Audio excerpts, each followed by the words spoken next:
I meet this girl. She gets drunk, I get drunk, we go back to my place.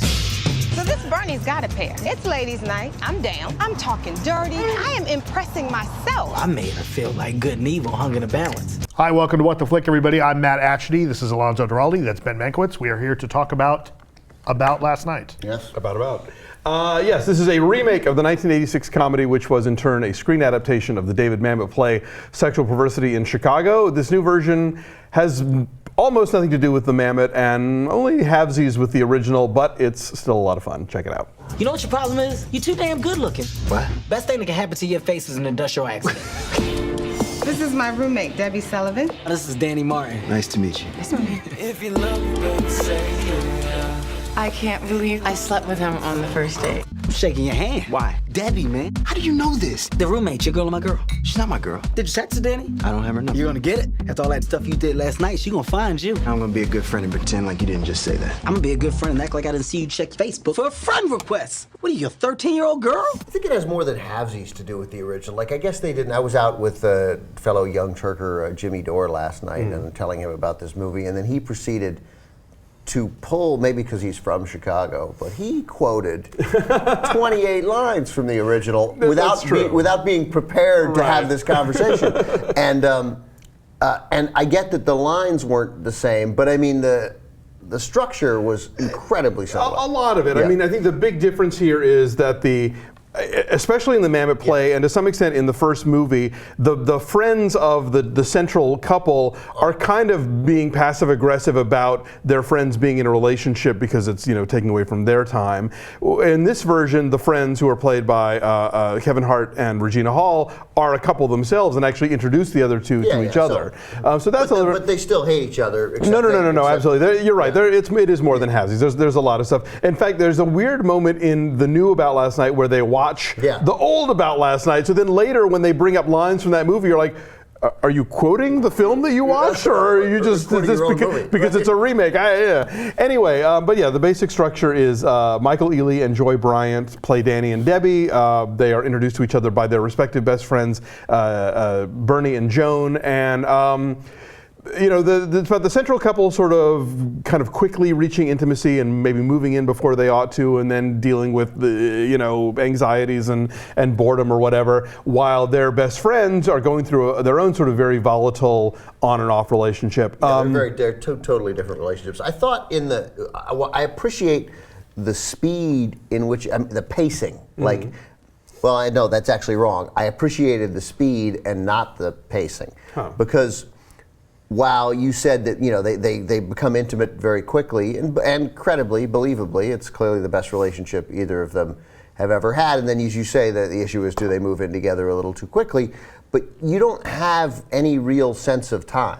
Like I didn't get, like, as they move things along, and then all of a sudden, I like that they move things along, but then all of a sudden they're having these conversations where he's giving her the key and he's like, "Are you here tomorrow?" And I'm like, has this been a great 9 days, or has this been a great 3 months? And it makes a difference. I don't know. I mean, I see where you're coming from with that, and obviously because this is set in Los Angeles and not Chicago, there's no seasons to tell you anything.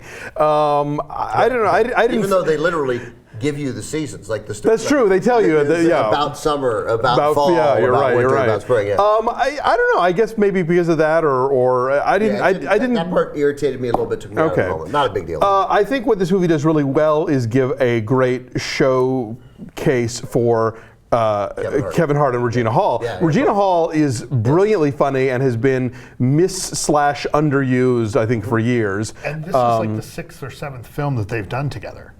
Not as a couple. Right. But they've worked together a lot. Yeah, absolutely. And so, but I think this is her moment to shine, and she takes full advantage. Like, she is up there with him.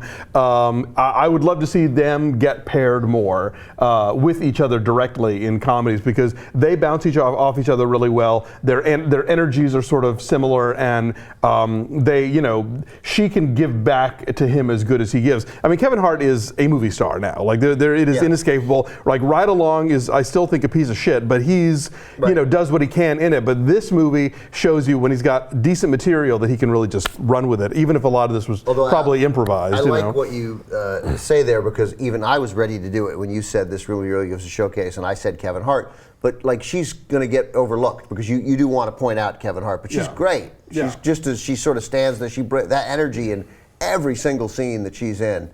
And I think what makes his performance wouldn't be as good without her there. Yeah, I agree. They push each other. They're great. And I just looked. She's from D.C. and she's only 3 years younger than I am. She's stunningly beautiful. Yeah, no, she's great. And I mean, I still remember she has that amazing moment in the first Scary Movie where she ruins Shakespeare in Love for a theater full of people. Right. She's amazing. Subsequently, because the sidekicks are so good, I think Michael Ealy and Joy Bryant come off a little dull.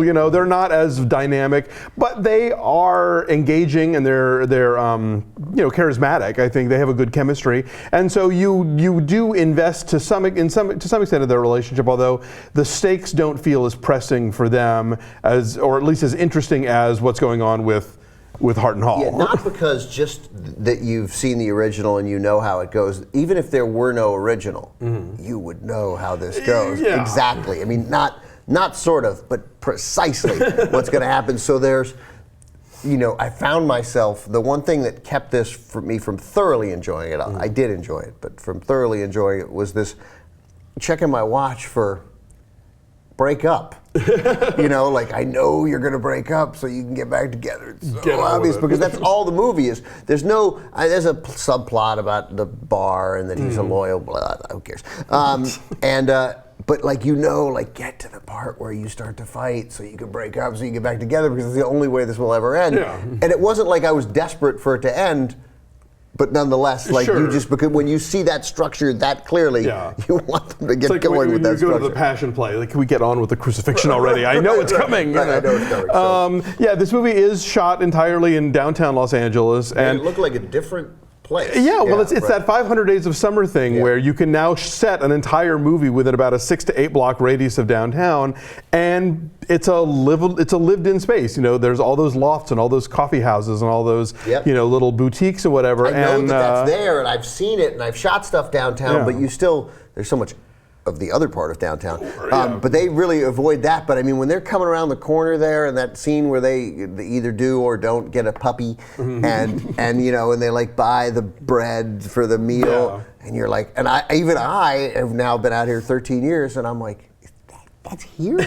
That's here? I'll tell you, I've been here it'll be 15 years this summer. Finally, this past weekend, I went on the LA Conservancy walking tour of the downtown theaters, which is great. I really recommend it when visiting Los Angeles. Ask for that. Exactly. And the Broadway bar where a lot of About Last Night takes place is right there next to the Orpheum, and they actually, in fact, the lettering of the Broadway bar becomes the lettering of the title of the film. So I mean, it's a real, right? Yeah. So it's a real, almost kind of a Chamber of Commerce look at downtown. I want to throw in, just for no apparent reason, but the one play I ever directed in college was Sexual Perversity in Chicago. Oh, really? Yes. Oh, nice. So I was, but once I realized that this was not going to be that, this was going to be that even less than the first About Last Night was, I sort of could let it go. And it's directed by Steve Pink, who did Hot Tub Time Machine, and written by Leslie Headland, who did Bachelorette. And even though it's not, they run far from the Mammoth, I think they capture a similar sense of the banter and the bawdiness that the original Mammoth has, and so more so than the '86. Definitely, I think this is better than the '86 movie. They're both totally watchable. Sure, I haven't rewatched the '86 one in a while, so I couldn't say, but I had a great time with this. I remember from the '86 one way more awkward moments, and I think caused by a yet undeveloped Rob Lowe, or a Rob Lowe playing something that maybe he thought he had to play, because we now know that Rob Lowe can be a pretty talented actor, and I think he wasn't, and a funny actor, and I don't think he had found his groove then. Yeah, I did catch the last 5 minutes of it on TV, and Demi Moore is wearing a pair of overalls that no one should ever have worn outside of Green Acres. But anyway, I give this a 7.9. I liked it. Yeah, it's funny because I was looking at two things. First of all, I'll give my score first. I saw that I've got these notes here for this week directly under last week's where I gave the 6.5 to Endless Love. Yeah, the movie you cried at. The movie I cried at. Now, but I knew I was wrong about Endless Love. Like, I knew that I was wrong. So did everyone else. Right, but I still, thank you. But I still felt this thing. So, and then I had this down as a 6.1. That's just inexcusable. This movie is unquestionably better than Endless Love. There's no getting around it. So are you going to retroactively change your Endless Love score? Well, that seems wrong. But we still are in the middle of this, so I'm going to take this up to 6.7. So at least it beats Endless Love, which pulls this up to a totally reasonable 7.3. And I saw a matinee just yesterday of this because they put the screenings of Endless Love and About Last Night. They were opposite each other. Huh. And we had to make that decision last week. And of course we picked the wrong one. We picked the wrong one, but we picked it for a reason because somebody had an assignment to write one about it. So so there weren't that many people in the theater. There were probably 15. But then as the credits roll, right, the lights come up and they run and there's some other scene. They give you a Kevin Hart, Regina Hall scene at the end. And I swear I could see most of the audience behind me, and I turned around, and everyone was just like, like everyone just had these, like didn't matter whether it was good or bad. These people were like they were grinning at the end of this, and I think that probably speaks well to them. That's entertainment. Tomato meter? 77% certified fresh. Great. Yeah, we're on it. So it's surprisingly good. Do yourself a favor and go see it.